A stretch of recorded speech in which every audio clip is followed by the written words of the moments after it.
Your San Jose Sharks were surprisingly busy on Free Agent Frenzy Day, along with a trade to be announced. We'll break it all down and all that good stuff as to how the Sharks will reshape themselves for the 23-24 season right now on Teal Town Live.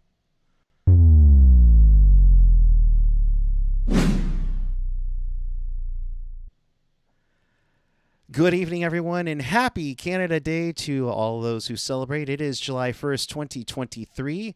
Sharks make a number of moves today, which is usually not quite themselves, but we'll break it all down right now here on Teal Town Live. If you want to be part of the show, here's how you do it. Chat with us and fellow hockey fans all over the world and in Sharks territory using the YouTube page or the app. Of course, follow us on the social, YouTube, Instagram, Facebook, SoundCloud, Reddit, Discord, TikTok.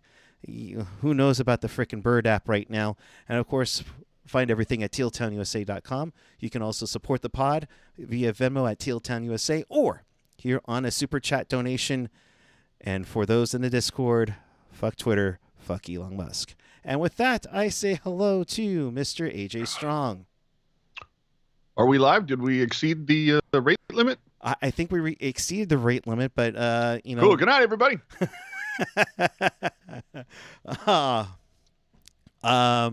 You know, AJ, we're usually not used to the Sharks doing much on Free Agent Frenzy Day. It's a new effing era. New effing era in Sharks hockey. I guess they're evolving or something of some sort. We'll go down the list of the number of deals that happened here. You saw that while they didn't get a deal done right away before Friday, they did sign Mackenzie Blackwood to a 2-year deal, about $2.25 million AAV. The Sharks have a new goaltender as James Reimer goes bye-bye to Detroit. Yeah. Everybody likes a reclamation project, and if Chief can come through, so be it. Today on the media call, Mike Grier kind of intimated more or less that this is it. This is what we have to look forward to. Some combination of Mäkiniemi, Kakinen, and Blackwood. So enjoy, everybody. I don't know that we're in any better or worse shape than LA right now. LA is goaltending looking a little sus, but you hope that Blackwood can do something.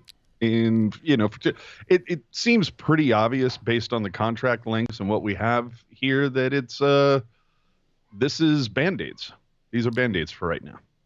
It's the placeholder, as we said, for the Vegas logo. You know, it's just a little time before, you know, the kids are ready to go, whether it's Mäkiniemi or the plethora of goaltenders that Nabby will have at hand. It'll remain to be seen as to who jumps out first, but that's the best part about the training camp and even the prospect camp coming up this week. So we got that going forward.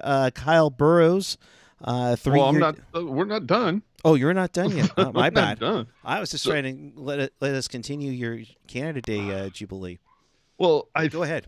I mean, it's pretty obvious based on the deals. Like Kakinen has a year left, and Blackwood signed the 2-year deal. This is very much kind of like show me, earn an extension, earn something here. If Blackwood plays accordingly, and maybe Mäkiniemi pushes, is competitive, but Kakinen also still playing well. Obviously, the best part of this would be is all three of them are playing really well, and then you have that option to move Kakinen at the deadline if need be because the younger guys are pushing. Right. Whether it's Romanoff or Krona, Mäkiniemi, doesn't matter.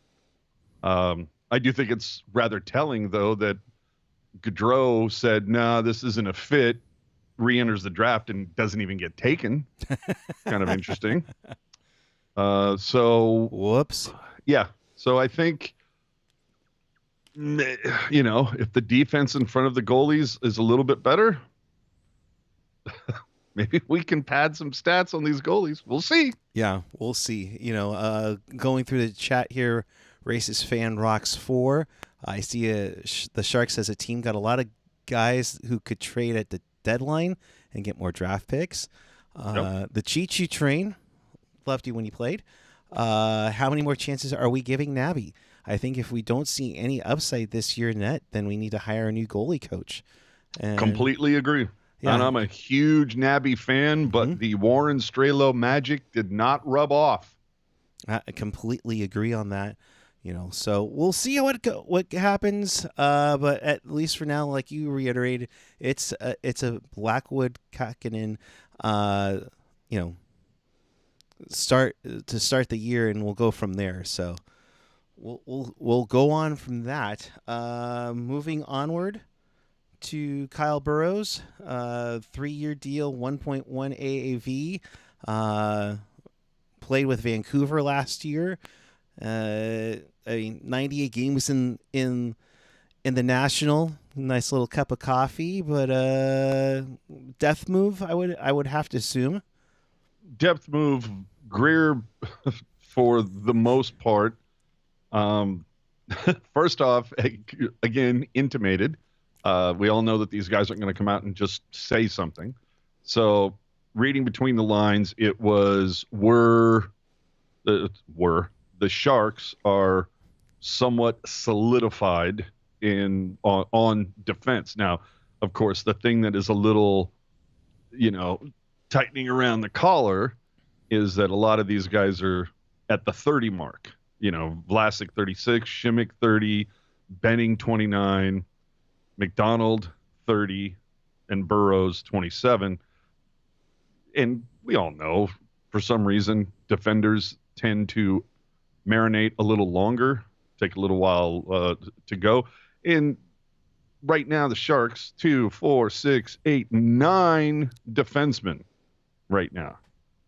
But if you read the tea leaves, one of those defensemen probably not going to be here.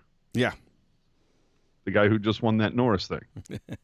So, or at least I would think they're planning on it right now as we speak. Yeah. So it really makes you wonder, who that top pair could be. Is there even a top pair? Yeah. I mean, you could very well look at this as kind of a Vegas Golden Knights idea of, we're not going to have a top pair, a middle pair, and a bottom pair. We're just going to have 3 middle pairs. Yeah. It's like our bottom pair isn't going to be horrible, but our top pair isn't going to be badass. We're just going to to take a line from Moneyball, we're going to find it in the aggregate. I mean, it wouldn't surprise me whatsoever if, Vlasic and Thrun is the top pair. Or I shouldn't say top pair at this point. I should say the pair that sees the most minutes. Then it could be Ferraro Benny. I don't even know. Yeah, it's going to be a toss-up. Dude, and I will say Grier sounded on the call today. Grier sounded really high on Benning. Sounds super duper high on him, which, hopefully that plays out because you got him for another 3 years. Yeah, I mean, he had it. All things considered, with how rough the defense was this year, he had some semi-decent numbers, with his first year, but that remains to be seen. Well, wasn't Benning, though, getting some time here and there with Karlsson? Yeah. So that's going to pad your fucking numbers. Right. So let's see, what happens if he's, having to drag Ferraro around the rink. And he had time with Vlasic for a little bit, too. So yeah. Putting up decent. Dude, Ferraro Vlasic could be your top pair. Yeah. And Ian in the chat saying, and you thought last year was bad. Dude, I got to say it right now, looking at, no disparaging comments about Anthony Duclair, but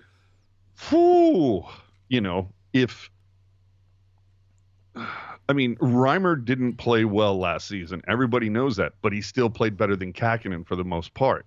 Right. Now, and Reimer's going to be gone. And you lost your. How bad would this team have been without Timo being there from the start? And so this coming season, there will be no Timo. In all likelihood, there will be no Eric Karlsson. This team, remember here, this will bake your noodle. There was a time, I want to say it was 07, 08-ish, where we saw the New England Patriots run the table. Perfect season. Now, I'm not talking about postseason. I don't give a shit about that. We're just talking regular season. They ran the table. The following year, Detroit, the poor Lions didn't win a single game. That happened in back-to-back years. How interesting, sad, funny, put your descriptor here, would it be to see a season by Boston, record-setting season by Boston, followed up by what could possibly be the worst season of all time in San Jose this season? That's a tough one to do, though, dude. I mean, wait a minute. We have, Jesus Christ, we already have audio from Tomas Hertl about that. Trade me right fucking now. Him and I mean, Logan, what happens if Hertl, bite my tongue, but what happens if Hertl or Couture get injured in the first month and they're out, either one are out for significant time? Well, consider how Hertl started the year. He had that one goal in Prague, and then went on like a month-long schneid. And if I'm not mistaken, Timo hadn't scored a goal until I think we got to the Toronto game in November, and then went off to where he said, trade me right now. But dude, if you look at Hertl's Instagram, his social, dude, he took last season personally. Go look at, dude, he is working out like he invented it. Yeah, for sure. I need to get going on that. Plus, I have 2 kids now. Broden Smith, thank you so much for the donation, Chief. Yes. Love the podcast. Y'all, what would be a reasonable return for EK? A massive haul. I mean, yeah, but it comes down to the financial aspect of it. If the Sharks are going to eat $3.5 million, it better be a significant haul. If you're going to pay $3.5 million for 4 years to watch a guy play for another team, I mean, it's already a kick in the dick that you had to watch Burns play for another team for 3 years at 2.7. But if you're going to eat 3.5, that's oofa. Yeah, that's pretty choice. It has to be a significant haul. Now, maybe they can get some third team involved, which has been speculated all over the place. And the the Sharks eat 2.5, find, move some sort of piece to one team and get Karlsson there. And then that team, you find a third party to suck up another 2.5.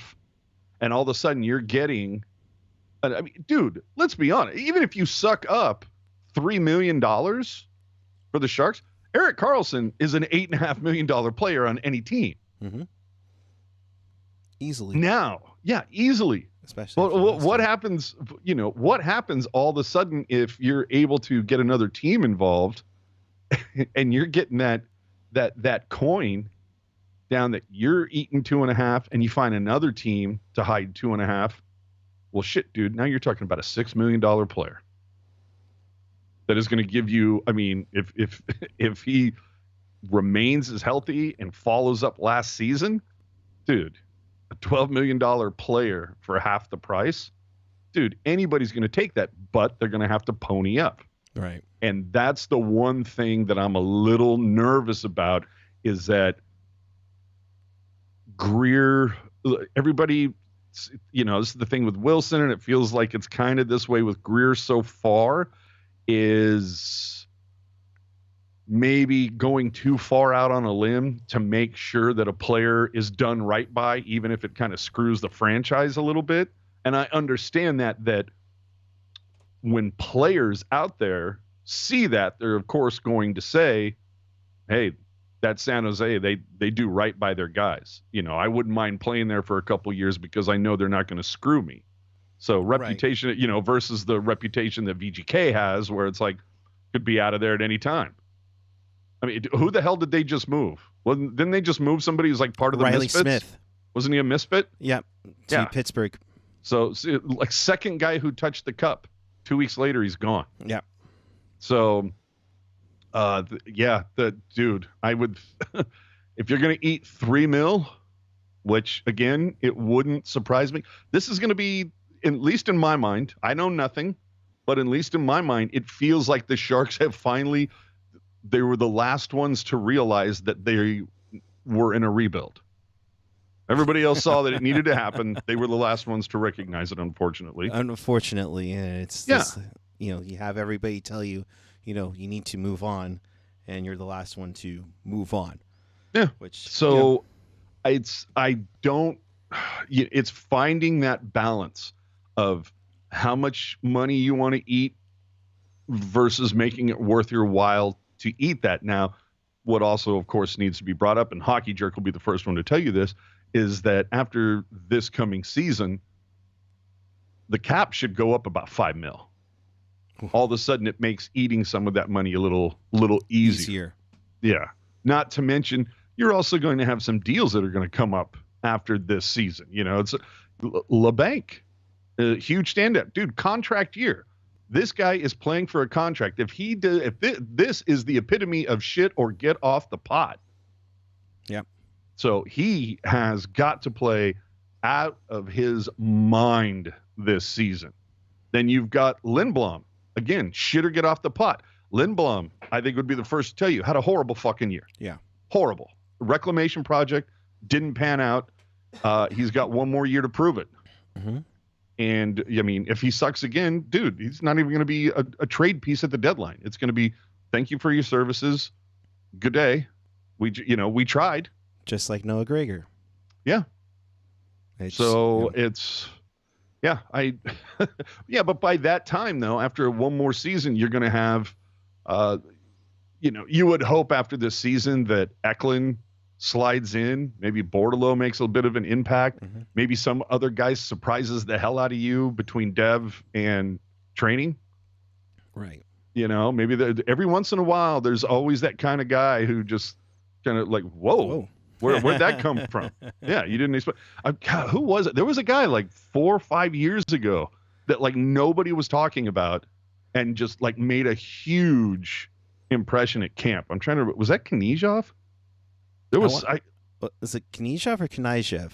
I think it's Knyzhov. Yeah, that's who I thought it was. I might be wrong. I probably am. I usually am. And if you talk about development camp, never forget Sean Doogie. So give me a break. But I'm just, again, this is just Grier. I just really hope this works out for everybody. It's like, I hope the Sharks get back a really nice group of picks. Right. You know, so far the Burns deal, not looking that great. You got Kunin and McAniemi, or no, I'm sorry, Lorentz and McAniemi, right? We'll get to where Lorentz ended up a little bit later. Yeah, but so far the Burns deal is not looking the greatest, aside from you got Lane Peterson the hell out of here, who somehow found somebody to take him today. I don't even get that, but Edmonton of all places.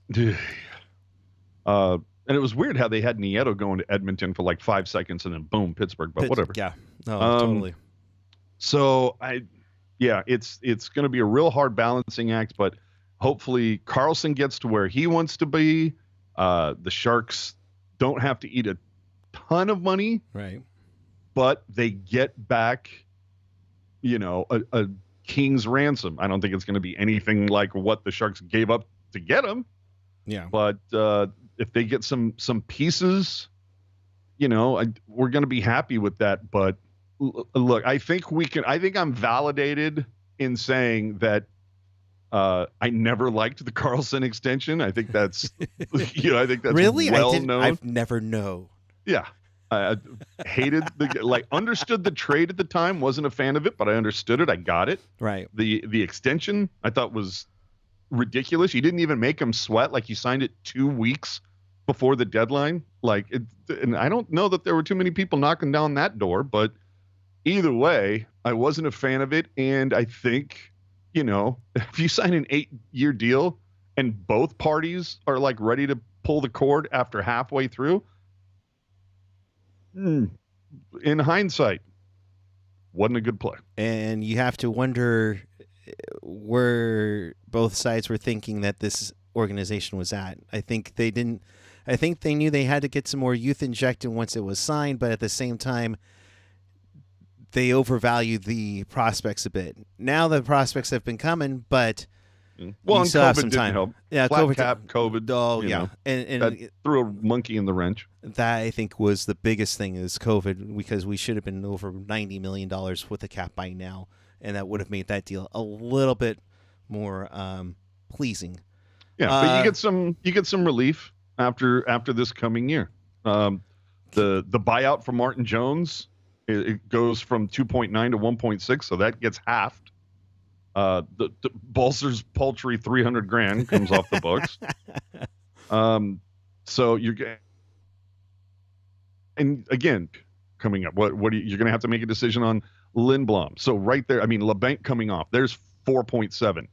Lindblom. I'm sorry, I'm not a Lindblom fan. I don't think it's going to happen. So there's 2.5 that comes off. So right there, you're at $7 million, just over $7 million. That you can use that money to do some things. Perhaps give Henry Thun a nice little extension or bridge or whatever you want to call it. Right. You got me all for Klepp there for a second. Of the four forwards, you have Giovanni Smith, 2-year deal, $800K AAV. Scott Sabourin, who was most known for Austin Matthews looking at the back of the jersey, wondering who are you, gets a 2-year, 2-way deal. Fabian Zetterlund, part of the Timo Meier trade, he re-ups at 2 years at 1.45 AAV. I hate that deal. And the one that I think a lot of people got caught surprised, but nice welcome back, Ryan Carpenter. Carpe Deuces. Carpe Deuces is back. 1-year deal, 2-way, of course. And of course, I'll mention this, as a little bit of a tease to Jamie Baker, but Carpenter scoring the biggest goal in Barracuda history in that playoff shorthanded goal, assisted by Barclay Goodrow. Won't say what game it was, but I digress. Out of those four, what you like out of him? And decent cap numbers all around. Yeah, but I mean, Mike Grier right now is bargain hunting. It's quantity.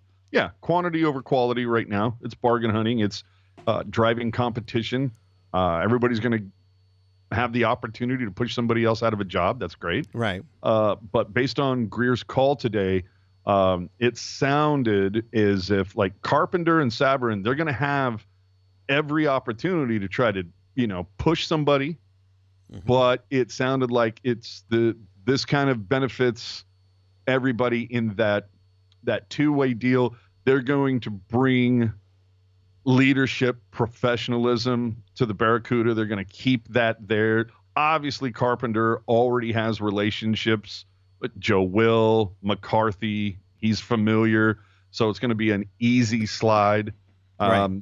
So that, hopefully it'll help those guys. Sabourin, I mean, I don't know, could start some shit. I mean, we need Pims. We need Pims in the A. Do we really? I thought we needed goals more than anything. Yeah, but Sabourin, he could be there to even Ian saying it. Yeah, he could protect the kids on the CUDA, and there you go. So that's what it comes down to. The other Burrows, again, it's I'm kind of like, sure, it is what it is. It wouldn't surprise me if somebody stands out at camp and has Kyle, looking over his shoulder. Who I'm really down to see between camp and training? The guy that I'm going to be laser focused on the blue line is Knizhov. Yeah.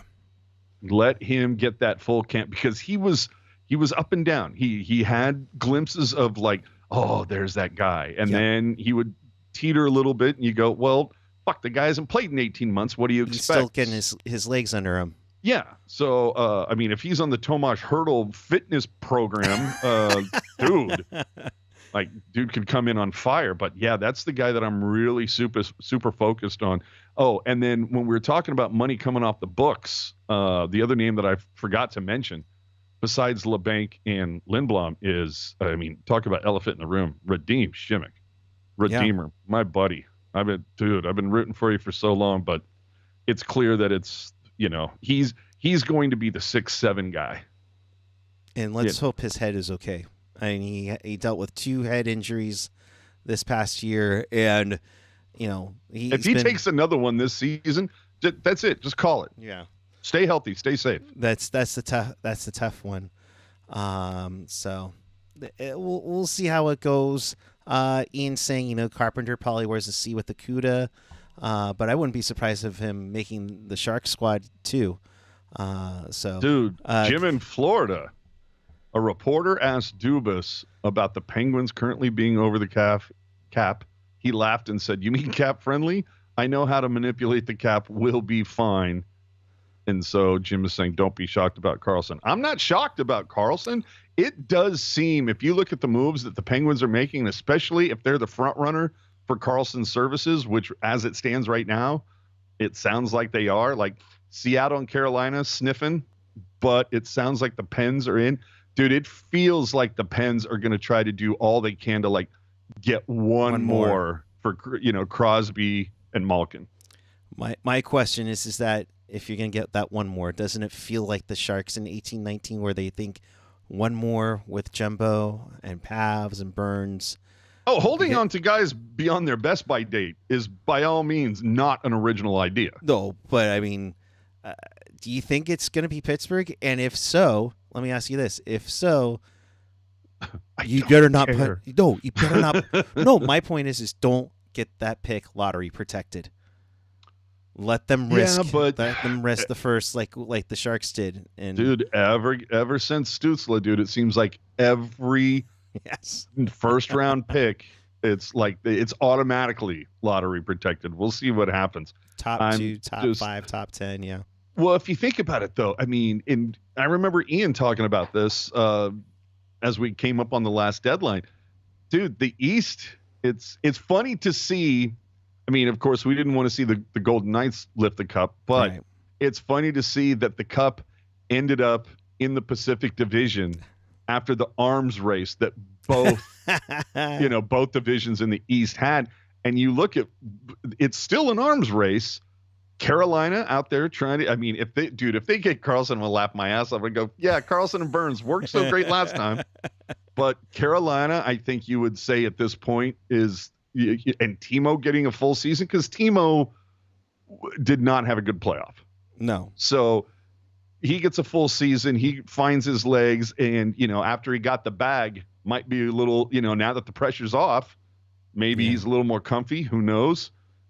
But, dude, you got Carolina. You got Jersey, probably a little bit more on the come up. Dude, Isles still have Sorokin. Right? It's still a beast. They're going to beat the crap out of each other, and look what happened. Rangers have Shesterkin. They're making moves. And then you got Pittsburgh. So it's like, I think Washington is on the downslide. I think, Ovi is just in it to get the record and then bounce. Philadelphia is still a clown car. Columbus, it's not like Fantilli's going to come in and like change that thing overnight. So, I mean, it's going to be a dog pile in the Metro. I love to see that. Now in the Atlantic, dude. Oh, you got Toronto, you got Boston, Tampa, Florida. Dude, but the whole thing, dude. If you look around, Boston might barely get in as a wild card. All the moves that they've made. Right. It's going to be real fun to see how that plays out. Yeah. I can't wait. It'll be fun because they all went for it, and what happens? The team that didn't do anything at the deadline sneaks into the playoffs. Thank you, Chicago, and gets within 3 wins of winning the big shiny thing. Yeah, it's unbelievable. It's so much fun how the playoffs work. It's just crazy. Since we're on the topic of Karlsson, Carolina, Pittsburgh, Seattle. I mean, there was that little bump in the rumor that Dallas was in it. I mean, I would have to think you'd have to give a massive haul to trade Karlsson within the division. Oh, I so don't give a fuck. I don't. Please, you don't give you have no preference. Dude, I could give a fuck. The only way that I give a fuck about Karlsson being traded in division is if the Sharks are going to be competitive. They're not. They're not going to be competitive next season. The season after that, I would expect them to at least improve. Like between last season and this season, it wouldn't surprise me if they stay the same or get worse because, again, no more Timo. And if the tea leaves are correct, no Karlsson. Your top two offensive weapons from last season are gone. So, and you've proven that you can't stop a puck. So it's going to be, if this team gets 20 wins next season, I'll be happily surprised. But to trade Eric Karlsson a division, I could give two shits about it because the Sharks aren't competitive right now and won't be for at least the next two seasons. Big fucking deal. Don't even care. Fair to me, enough. It's, dude, trade him to fucking Vegas for all I care. If Vegas is willing to give us like their next two firsts, like whoever offers whoever comes with the largest offering, here you go. Yeah.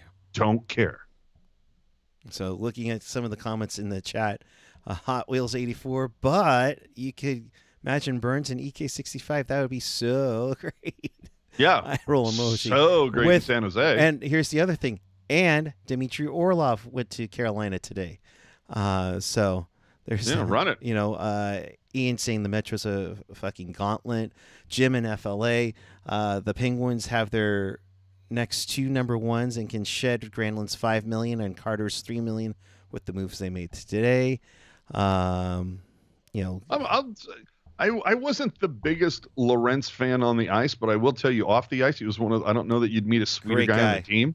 Yeah. Great. So that, like, if you like, oh man, it couldn't have been Cunnin. Had to be Lorentz. Broughton Smith, who is Boston's 1C? LOL if Bergeron doesn't come back. Coyle? Again, I could give a fuck. I don't care. Ian saying no, you need to extract the in-division tax. It's just good asset management.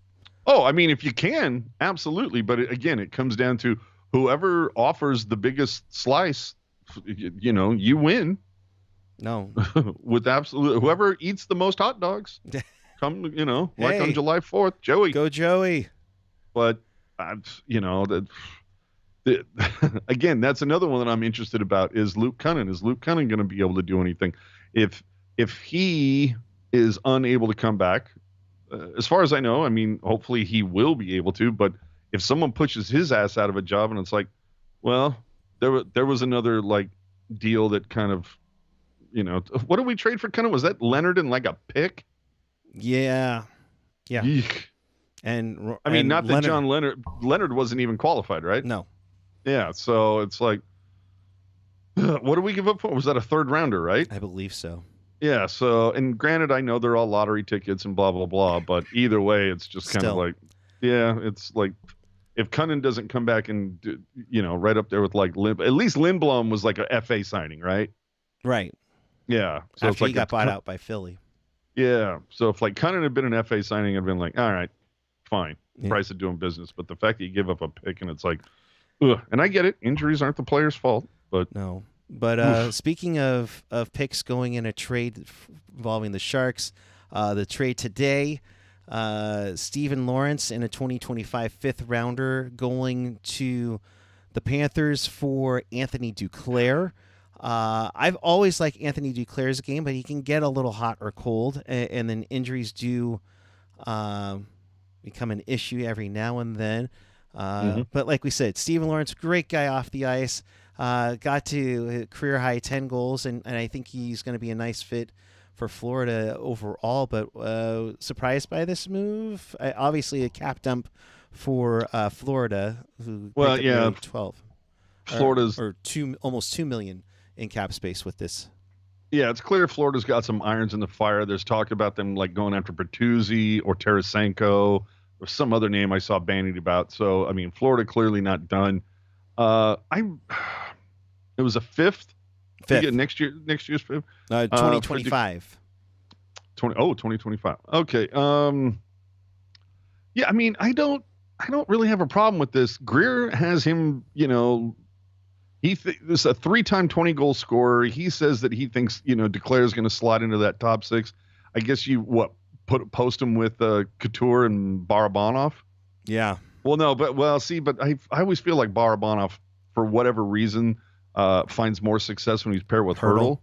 Yeah. So, but maybe your pair, if we go back to the pairs, yes. What was it, the DeBoer style or the I can't remember if it was DeBoer or Bugner, but it's that whole pairing style where you just pick the two guys, staple them together, and then just plug in that third piece and figure it out after that. So, I mean, as it stands right now, your top line is going to be like Hertl centering LeBanc and Barabanov. There you go. So I guess Couture, Duclair, and LeBanc. No. I said LeBanc would be with Hertl and Barabanov. So you got like Couture, Duclair, and I don't know, Eklund. If he makes a camp, if he's healed, ready to go. I mean, I know they said he wasn't going to be on ice for the development camp, but he's going to be around the guys. Yeah, I mean, that's the whole thing. But you're down the four or, down the middle, Hertl, Couture. Does Bordelot get a look? And Sturm is your fourth line guy? What about, you can slot Peterson to the left. Yeah. But I mean, it's going to be, again, between dev and training, these camps are going to be real interesting to watch, to see who pushes who stands out, and to maybe to more detriment is who doesn't stand out. That's true. Because hello, Ryan Merkley. That was a guy who was expected to stand out. And maybe that's why I'm thinking of Knizhov or whatever. But I just remember that camp a couple of years. I think it was like the camp just before COVID. A lot of people had some big things to say about Merkley going into it.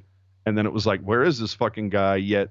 Whether it was Knizhov, whoever the hell it was. I just remember a lot of people talking about somebody else, and it wasn't the guy that everybody was talking about before. And Ryan Merkley doesn't even get a qualifying offer from the Avalanche. So he's a UFA. Do you think, wouldn't it be fucked up? I don't think it'll happen, but it would be really fucking funny if the Sharks threw him a PTO. Oh, God. That'd be really fucking. Then again, Mike Grier was joking about if Thornton hasn't officially submitted his papers. Oh, no. It's like if he shows up around training camp and wants to go, it's like, knock yourself out. Here's the pads. Go have fun. The one thing that was very cool about Grier's presser today was the fact that he seems super jacked that Marleau is evidently going to be a big part of being around the kids over these 3 days and showing them how you do things the Sharks way, be professional, first one off, first one out there, last one off. Although I think that was more Pavelski's game, but it'll be interesting to see on that last night, that scrimmage. That scrimmage is going to be fun. Yeah. I think with and sorry, not to jump on top of your words, but I think with how the Sharks fairly did at the draft, including their top 2 picks in the first round, I think there's a little bit of a buzz. And you throw in Bordelot and Eklund in there. And yeah, Eklund's not going to be there, and who knows if Bordelot is going to be in there. But to start to get some guys that really have some good potential traction, it's nice to see in the Sharks bank. Well, Grier seemed very confident that Eklund will be ready to go once training camp starts. So you like to see that. Right. I'm so everybody that I've read, all the prognosticators, all the people in the know, they're all very happy with what the Sharks did with those first two picks. Yeah. Picks after that remains to be seen. Hopefully you have that person that jumps out, that Joe Pavelski, that Demers, that what was Tommy Wingels taken? 7th, 5th, somewhere in there. That. And of course Pavelski, 7th round. Nabby was drafted but let's around be honest, that. Pavelski was a fucking anomaly, but they have LeBanc, 7th rounder. So hopefully you can mine for, maybe they pull a rabbit out of their ass and they mine for some gold. Right. One guy that I heard a bit about was, what was his, Alex Lang? Was it Langdon? Landgang something? I'll pull it up. God damn it. I have access to things. You have access to I'll look at the chat coming in. All right. So the kid is Axel. So I said Alex. Axel Landon. That is a guy that he's a guy, and he's always been a guy and will remain to be a guy. Axel Landon, the most of the stuff that I've read about him is he's like a Kachuk without any ability. So he'll go out there and he might scare the crap out of you, but he's not going to score. But he evidently has a lot of nastiness to his game. Yeah. So I don't know. I'm not saying he's going to be the Sharks' Ryan Reeves or anything like that, but he could also be a guy in a couple of years that maybe is that protector, if you will. But everybody that I've read, I'll tell you, very happy with Smith. But again, you get the 4th pick, you're going to get something of value. Really happy with Musty. A lot of people had Musty rated higher than when he was taken. Yeah. The one that's a little kind of like, I don't know, is Svoboda. He wasn't on a lot of people's lists. So a lot of people that I was reading, they were just kind of like, who? Yeah. So we'll see. Yeah, the other guy they seemed a little juiced on was Polcom. If I'm sure I'm not pronouncing that correctly, but they seem like that could be value in a lower round. So again, it all ends up in the wash. We'll see what happens. I mean, you see Ian saying the non-qualified list was a graveyard of Sharks draft picks. Dude, you want to talk graveyard? Let's talk Sharks draft picks over the last 10 years. We could talk about the last 32. Let's be honest here. The other thing that Grier mentioned in the call, which I was a little like, I'm surprised they haven't figured something out yet, was the QO to Kaut. I was I'm interested to see how that plays out. I want to see what that QO ends up with. And I know Lacey mentioned it. He was kind of bummed to see Criscuolo go. As was I. I thought he was a nice little engine to have at the Barracuda that might, jump up once in a while if through injury or something. I don't know that he's going to make the NHL, but man, he's a fiery little spitball. Yeah, he had a nice as you said, a spitball of fire.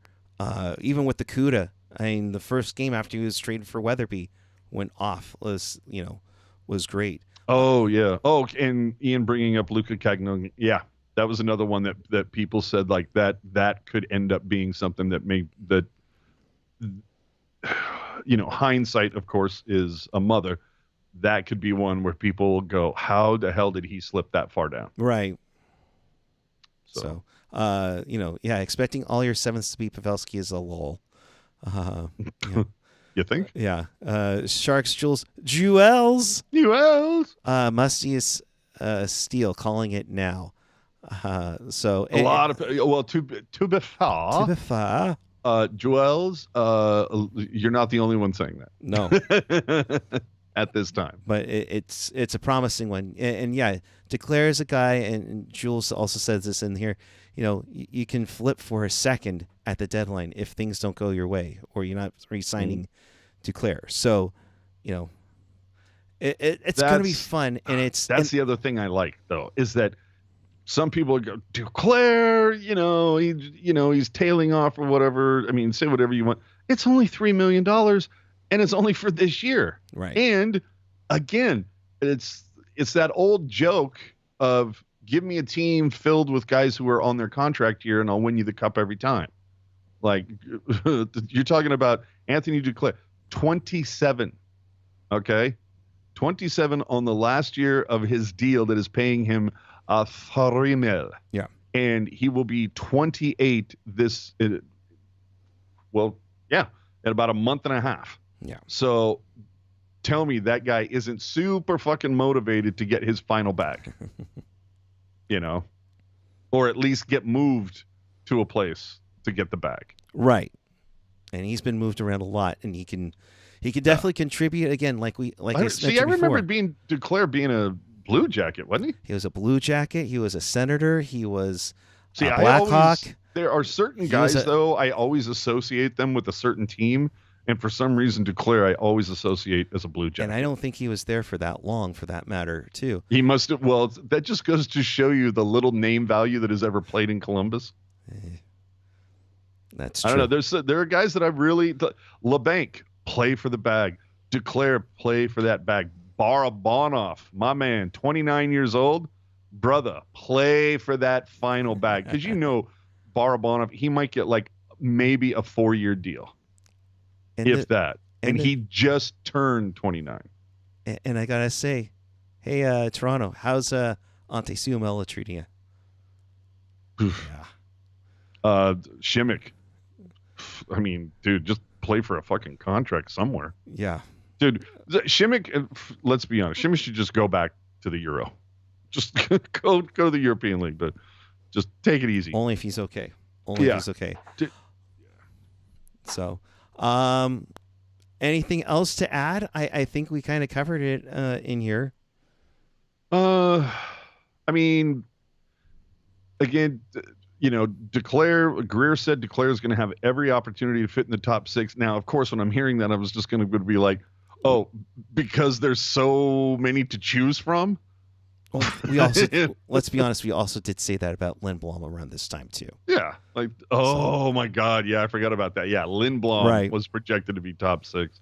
Yeah. Oh, that's a kick in the balls. Phipps saying SHL MVP Ante Suomela. There you go. There you go. Glad he's doing something.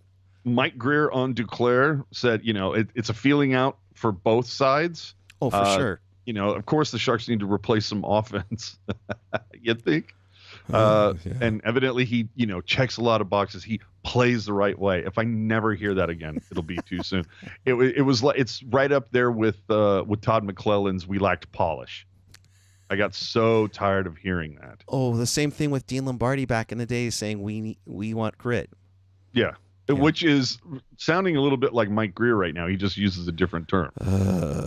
We have to be harder. We have to be tenacious. We have to be harder to play against. Blah, blah, blah, blah, blah. Okay, I get that, but you also need a score. Yeah, I was going to say, what's really hard to play against is that when you can't get scored on. That's super hard to play against.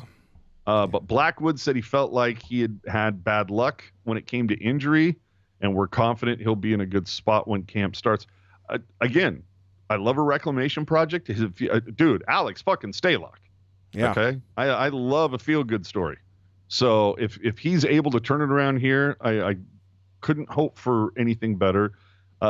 Grier did say that there was nothing new on the EK65 front. All was quiet at the moment. However, earlier today, it was talked about, reported on NHL Network Radio that EK, from what I was told, or from what I had heard, that from what I remember, is EK basically handed like a list of like 10 teams that he like didn't even want to talk to. Okay. You want to guess who those teams were? Like, Anaheim, Columbus, but basically every team that finished in the fucking cellar and has no hope in hell of doing anything in the next 4 years. Like, those were the teams. But wait a minute, why don't you trade him to Chicago straight up? They're just giving away cap money. No, he was on the list. Although, wouldn't that be interesting to get them involved in eating $2.5 million? But anyway, hell, getting him over there with Connor Bedard, I don't think he'd mind. No, dude, Chicago's still a ways away. So, Just saying. yeah. The other thing, of course, that was I don't even know who the fuck stirred up this pot about Nashville calling on Logan Couture. Who stirred that fucking pot up? I don't know. Like, I saw, like, every once in a while you see somebody tweet, like, who was the girl who initially broke the Duclair thing? Shayna Goldman from The Athletic. Yeah, so she mentions it.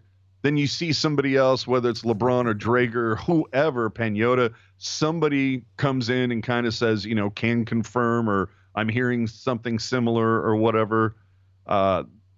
You see that. There was no confirmation by anybody about the Nashville calling on Logan shit.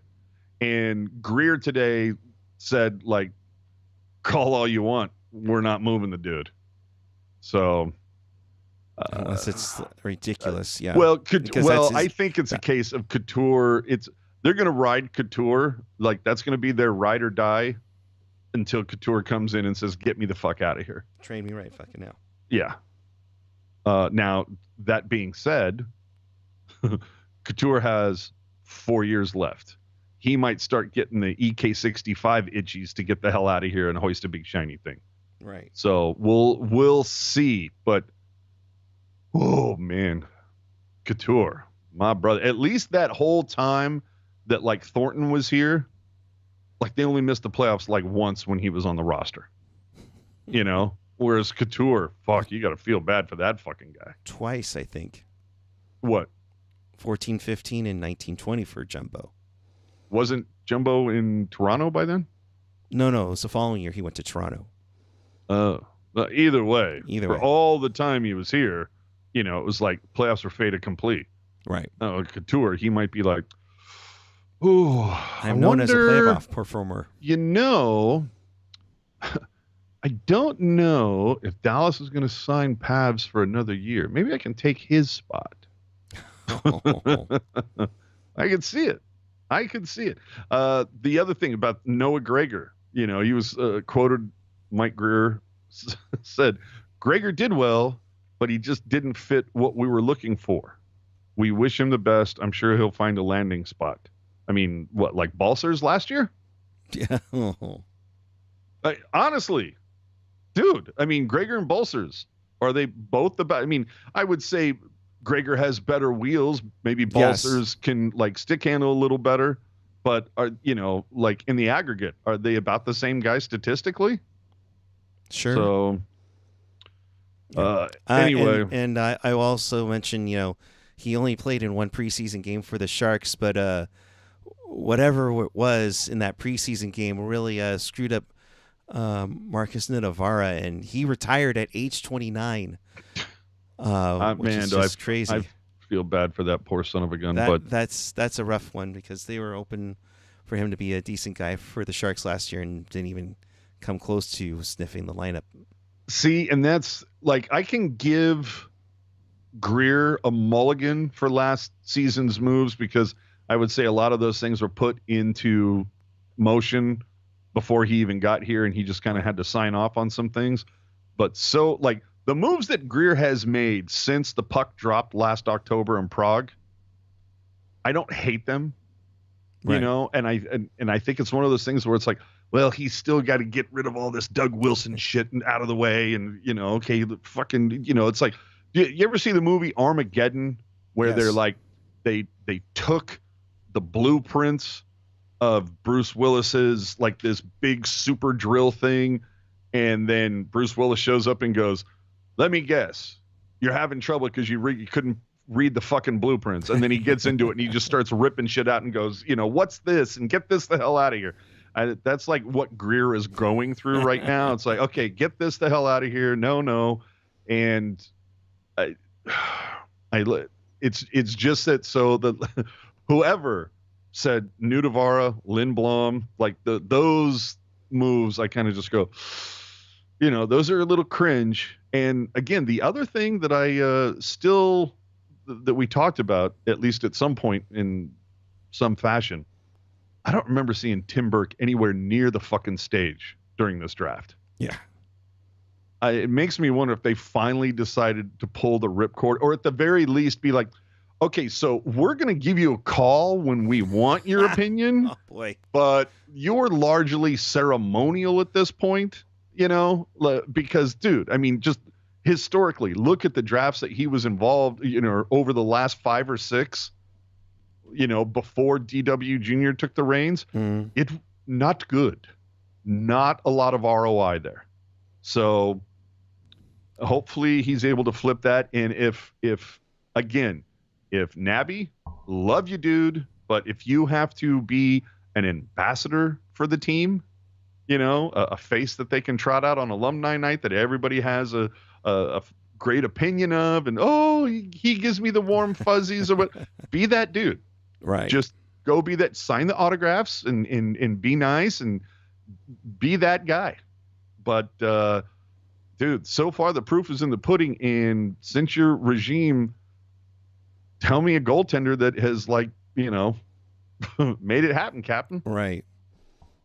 Just to go through some of the comments in here.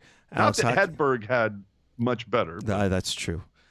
Alex Hockey, hey, I had no idea you guys were going. Twitter has been working all day. Yeah. Fuck Twitter. Yeah. Well, did you not know that our rate limit was exceeded? Triple G 0806. What's the deal with Mackenzie Blackwood? That's the best we can do in goal. I don't have an issue with most of the signings and trades, but I don't get this one. Dude, reclamation project, Band-Aid for right now, and you're going to pray that somebody, Makaniemi, Krona, somebody finds the cheat code. Yes. And is able to come out of this. And I don't know, Bopit. I mean, I still, so they didn't QO Strauss, and I don't know, maybe Ben, Gaudreau, maybe he's a little humbled after not getting selected in 7 rounds. That would throw him a fucking PTO. Oh my God. Right. So we'll see on that. Not so mid-major. Honest question. What can we blame Grier on versus what can we blame Wilson on? I don't know that you can blame. I don't know if you can yet. Yeah, I don't know that small sample size. Yeah, we're not there yet. Grier, yeah, I just don't know that Chief had, too much to work with. Overall, the Burns deal. Still a little out there, although you do get an upgrade over with Duclair over Lawrence. Yeah, but you gave up a 5th, but there was also, I mean, you can look at the Burns deal and kind of go, but then again, I almost look at the Burns deal to just say it was a move that had to be made. It's the price of poker, but I at the time, I wasn't a big fan of the Nieto trade. I remember not being a fan of that. Nieto and Merkley for Kaut, and who was the other cat? Pete was. Who was it? Jacob McDonald. McDonald. Yeah, I was not a fan of that deal at the time. I thought that at the very least, the Sharks also should have gotten like a 6th or a 7th in that, because Nieto was the value piece in that. Right. And I didn't feel, you can sit there and say Markley and Kaut was problem for problem. Okay, well then those wash. So Nieto for McDonald, I just felt like power play specialists, penalty kill Nieto power play special, PK specialist. It just, so I was a little about that. But hindsight, looking at it, you kind of go, McDonald hasn't been bad. So I almost kind of go, well, that's a wash, and you got Merkley off your hands, and Kaut, I think, has been serviceable. I think he's certainly brought more to the party than Merkley has. So I don't have a problem with that. There was another move. I didn't like losing Acimont. I liked what he brought. I liked what he brought, and he's flipping for Nemestikov, and then that gets you back, what, a 3rd? Yeah. So, I mean, but Acimont was found money. Oh, big time found money. Yeah. Waiver claim, right? Right. So, I mean, picking up Acimont, again, it's like, fuck, I really liked him as a player. And I thought he embraced his role, knew exactly what he was here to do. But again, changing found money into a 3rd-round pick, you can't be mad at that. So that one, I would say, and who do we take in the 3rd round? Who? So that's one of those ones you can judge where it's just kind of go, what are you going to do? If anything, you have to judge Grier, I guess, on who he let walk, or not qualify. And, and a lot of people in the chat were saying Grier will be judged by how the Timo trade works out, which makes sense. That's a good point. But yeah, Drew, with that. That's another one of those things where it's just kind of like, the Sharks weren't able to commit to that. Would it be nice to get a little more back? Of course. And that's going to be one of those things that down the line, because everybody's going to say whoever gets the best player out of the deal wins the trade. Right. You could sit there and go back to 2005. Sturm, Primo, Stewart for Joe Thornton. I think it's pretty fucking obvious who won that trade. So, we're going to look back on this in 4 or 5 years and go, fuck, man, Jersey fleeced the Sharks. Maybe. Possibly. But, yeah, and Ian saying Timo turned down more money to stay with New Jersey. So, clearly digs it there. I can't blame him. Right. You want to win. So, I wouldn't look to be fair. I wouldn't want to spend my prime with a franchise that is in a cellar dweller. Right. So, it works out for both sides. Yeah. Works out for both sides. We all wish that they would have gotten a little bit more. Who was that kid that everybody wanted back from New Jersey? Nishi? Something? No. Mecca? Mercer. There you go. So, and that was never going to fucking happen. No. But God damn, it would have been nice if it had. Right. But yeah, it's, this is, again, this is Grier. It's a fucking Joker, baby. It's all part of the plan. Right. And so hopefully we'll be able to judge this in 3 to 5 years and go, just like Pat was saying. Grier was absolutely like, he was playing chess while we were all playing checkers. Or we're going to be able to look back and rewind the dial, the what is it, in Back to the Future, when the space-time continuum, it went off right here. It'll sit there and go, it was when they traded Timo is when everything went to shit. Like this is, so you could do that, but because that's where I am with Eric Karlsson. This is where it all went to shit right here. So 6 wins away from winning the big shiny thing, but damn it. Ian saying, well, I meant the extension. No, my bad. Maki is the get in the Burns deal just because Lawrence played in the NHL doesn't make him the get. LOL. Yeah. Duclair is a way better asset than Lawrence from Patrick. Absolutely. Couldn't agree with that. Cout's still here. We win that trade. LOL. That's true. Patrick. And we have the opportunity to get Merkley back. Just like getting Balsers back as part of the trade. We even win it more. Dude, we just took back Carpenter for fuck's sakes. Patrick Tyler. The Timo netted Quentin Musty. So we'll revisit the Timo trade in 3 years. That's true. So that'll be a fun one. Solid point. Solid fucking point. Chris, good to see you. Hey, now. Yeah, I don't have my full, scorecard in front of me, but yeah, it's always fun to, at some point maybe we have to go full dangle and do a couple trade trees. Oh man, but yeah, that'd be fun. I don't know. This is as it stands. And it's a little wobbly the way it's standing.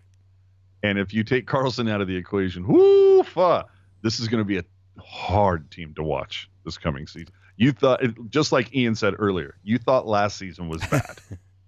Well, I'm dying to know, like once we get to that point of like everything's kind of like that first day of training camp, I'm dying to know what the odds are for every team. Oh, God. Because last time I looked, which was a couple weeks ago, dude, it was Philly, San Jose. Oh, crap. I want to say Columbus. I forget what the other team is. Anaheim? No. Shockingly, no. They Chicago? were 120. They were 125 to 1. No, it wasn't Chicago. Actually, you know what? I think it might have been well, no, because they still had the number one pick. Everybody knew it was going to be. Maybe it was Montreal still. Gotcha. No, I think you're right. I think it was Montreal. But either way, they all four of those teams, 150 to 1 to win the cup. And I would right now, I'd say 150 to 1 to reach the fucking playoffs. Yeah. Oh, it's not so mid calling me out. Remember, Sharks forever, Barracuda now. Yes. Absolutely. Yeah. No, for sure. Well, and see, that's the other thing, dudes. It's going to be fun to watch the CUDA this year. It will. It should be a lot of fun. And if Eklund and Bordelot are there, that should be a team to be reckoned with. Yeah, but and you have defense there. You have up and coming goaltending there. I almost say there shouldn't be an excuse unless they all fall apart. I want to Eklund and Bordelot. If they're there for longer than a month, something went tragically wrong with the Sharks. Or actually, I should say tragically right. Yeah. Like if Eklund and Bordelot start the season with the Barracuda and they're not up with the Sharks by Halloween, then the Sharks are like doing something right. That's But I'm interested to see if some of the other kids like make the jump. Like, what are the age out guys? Like, is Weisblatt going to do something? Can Gushkin make some noise at the camps? What about Robbins? Or like CP Mofo saying right now. So is Bystick coming over? And he signed his entry level deal, if I'm not mistaken. Yeah, he has, but I haven't heard anything about him coming out for the dev camp. That's not to say he's not. Yeah. I just haven't. It's just me saying I haven't heard anything. The other name that we haven't mentioned that I'm like super into seeing what happens is Mukamadulin. Oh yes. You got that cat, and then talking about the CUDA. What's the other guy? Oki. Okay. Oh, what's that guy's name? I'm never gonna fucking pronounce that. I think Nikita. you actually got it. Nikita. Yeah, whatever. Okay. Again, I'm gonna take a page out of Drew's playbook. Do something, and I'll learn your name. Yeah, Ian. I think the CUDA will be better, but not Calder Cup contender better. Okay. Ian saying Beasted has a Euro assignment in his clause and is a LC. So there you go. So we'll see the defense should be better. Dude, wasn't Gannon LaRock like sidelined with injuries for a little bit last season? So like, can he come back? It just feels like there's so much. I don't want to say promise, but there's so much to like make somebody hopeful that 5 years from now the Sharks could be a lot of fun and maybe start another run of 15, 16, 18 years of playoff hopes, and selling out the tank again, and hopefully at the same time the Warriors go into the shitter. That would be fantastic. The Sharks finally get some love in the months of January, February, and March. That'd be nice. So I would love to see that. So I feel like there's so much hope, but cautious optimism. Yet again, I'm not a pessimist. I'm not an optimist. I'm a realist. Right. And right now, the reality says the Sharks this coming season are going to suck. But the thing is, I feel like there's a plan. Like there's a road map. There's something to look catch forward onto. Yeah, there is light at the end of this very dark tunnel. And so, I don't know. You better step up your giveaway game, guys, if you want to put butts in seats. I don't know. Call us. We'll help you out. Yeah. Oh, and then final thing before we leave. Oh. When do you think Joe Thornton announces he's finally done? Well, he said he might just have come out of retire or out of semi-retirement with Grier, so who knows? Well, it wouldn't surprise me if they pull a gag in September and have him come out there and do like the first day of camp and, you know, get it on photo and blah, blah, blah, because, you know, the Sharks are right up there with the team that loves to mine the clicks with the alumni. They're, you know, they love to hold on to, can we talk about Game 7 for a minute? No? Okay. But I could see them doing that. It would be a rather funny gag. But, you know, Chief's in Sweden. He's doing the family thing. But, you know, come September, he'll be back. Oh, yeah. It makes me wonder if they're finally when he gets cut from training camp. That's what he is. But, yeah, I'd be surprised if before opening night it's not announced that, okay, this is going to be his, you know, he's going to do the retirement announcement at SAP, just like Marlowe did.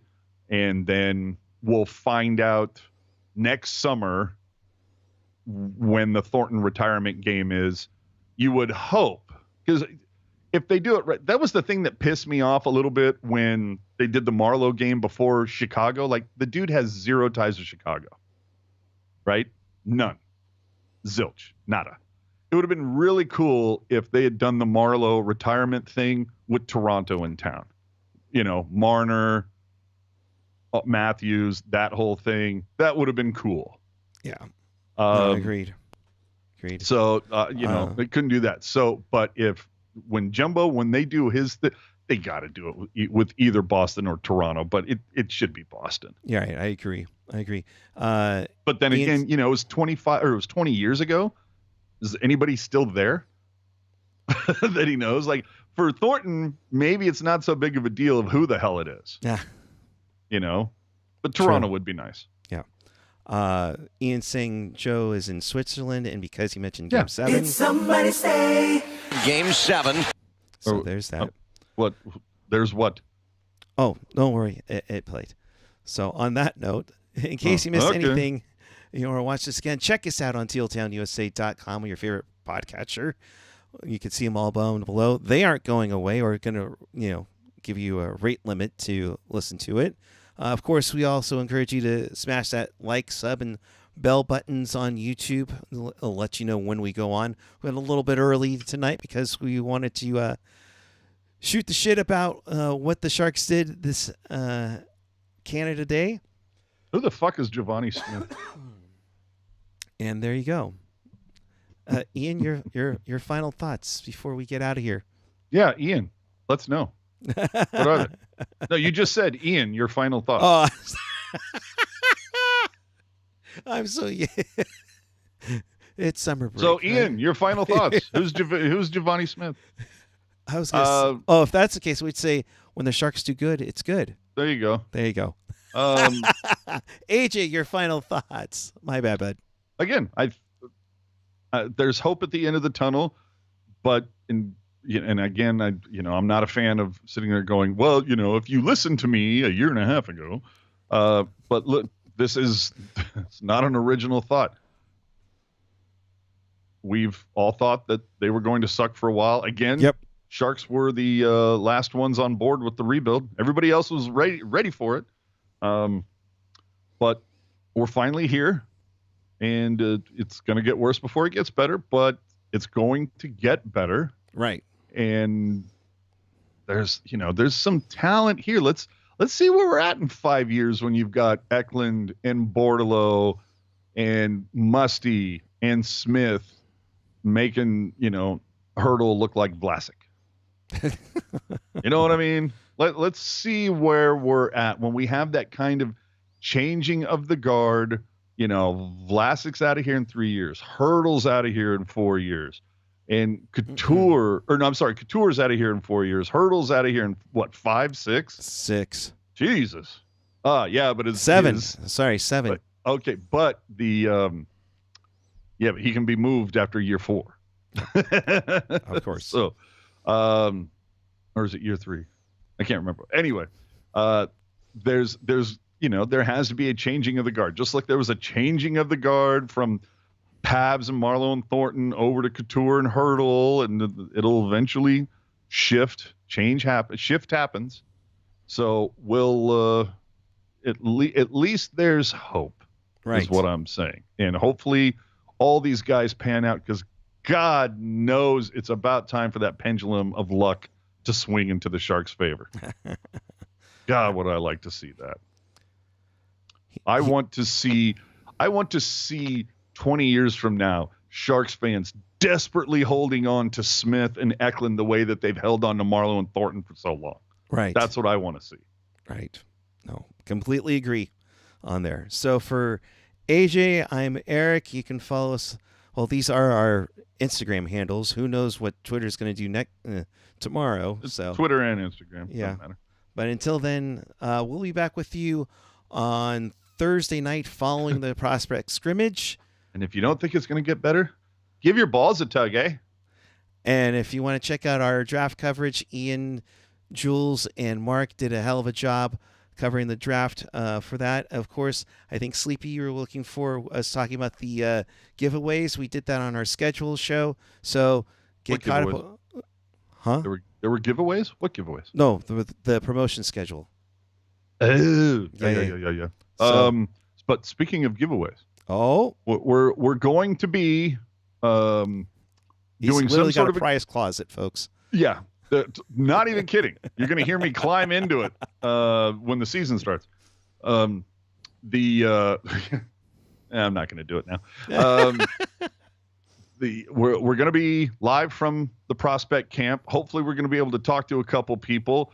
You might even hear us on the Barracuda broadcast or the prospect skimmage broadcast. You might even hear us on the Sharks audio network. Could happen. Even if I have to bring a fucking megaphone for it to. I promise not to do my Rusanowski or Rollenberger impressions there. So we'll be involved. We'll be live in some way, shape, or form on the 6th for the prospect scrimmage. Hopefully, we'll have somebody to talk to, and then obviously, if between now and then EK65 gets dealt, we'll be going live. Don't you fucking worry. Oh yeah, we will be on it for sure.